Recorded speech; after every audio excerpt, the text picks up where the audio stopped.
আসসালামু আলাইকুম। এটেন বাংলা সংবাদে সবাইকে স্বাগত জানাচ্ছি। ফাতিহা শাফি। শুরুতেই থাকছে বিআরবি কেবলস সংবাদ শিরোনাম।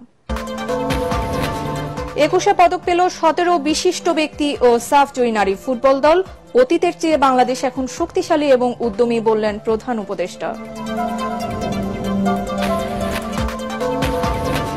52 মহান ভাষা শহীদদের প্রতি শ্রদ্ধা জানাতে প্রস্তুত কেন্দ্রীয় শহীদ মিনার। কোন ধরনের নিরাপত্তা হুমকি নেই আশ্বস্ত করলেন ডিএমপি কমিশনার।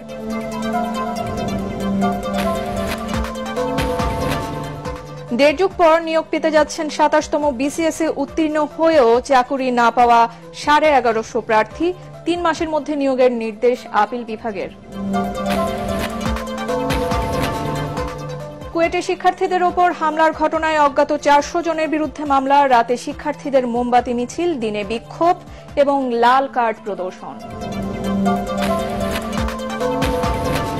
এবং রাঙ্গামাটির পাহাড়ি অঞ্চলের প্রাথমিক বিদ্যালয়গুলোতে মাতৃভাষা শিক্ষা কার্যক্রম ব্যাহত।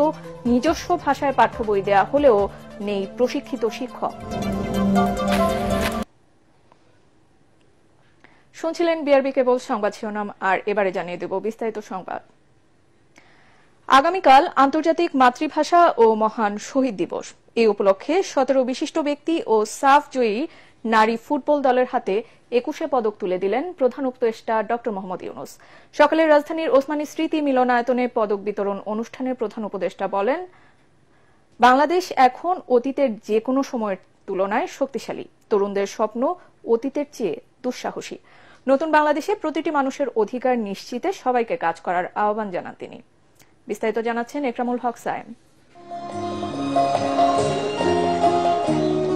বিভিন্ন ক্ষেত্রে অবদানের জন্য এবছর 17 বিশিষ্ট ব্যক্তি ও সাবজয়ী বাংলাদেশ নারী ফুটবল দলকে 21 পদক দেয় সরকার। রাজধানীর ওসমানী স্মৃতি মিলনায়তনে প্রধান উপদেষ্টা ড মোহাম্মদ ইউনূস পদক তুলে দেন। সাংবাদিকতা, মানবাধিকার, সমাজসেবা, গবেষণা এবং সংস্কৃতি ও শিক্ষায় 1 জন করে, বিজ্ঞান ও প্রযুক্তিতে দলগতভাবে 4 জন, ভাষা ও সাহিত্যে 2 জন, শিল্পকলায় 5 জন এবং ক্রীড়াক্ষেত্রে জাতীয় নারী ফুটবল দলকে 21 পদক তুলে দেন প্রধান উপদেষ্টা। সরকারের প্রতি কৃতজ্ঞতা জানিয়ে দেশ গড়তে নিজেদের অঙ্গীকারের কথা তুলে ধরেন পদকপ্রাপ্তরা।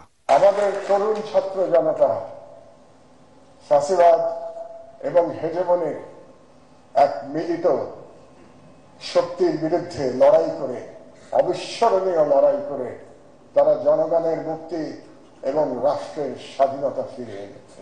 লিনাক্সে অগ্র পিছিয়ে যাচ্ছে দেখে ওপেন বাংলা নামে উদ্যোগ নিয়ে আরেকটা গ্রুপ কাজ করছে। এরা কেউ এই মঞ্চে আসার জন্য কাজ করে না। আমরা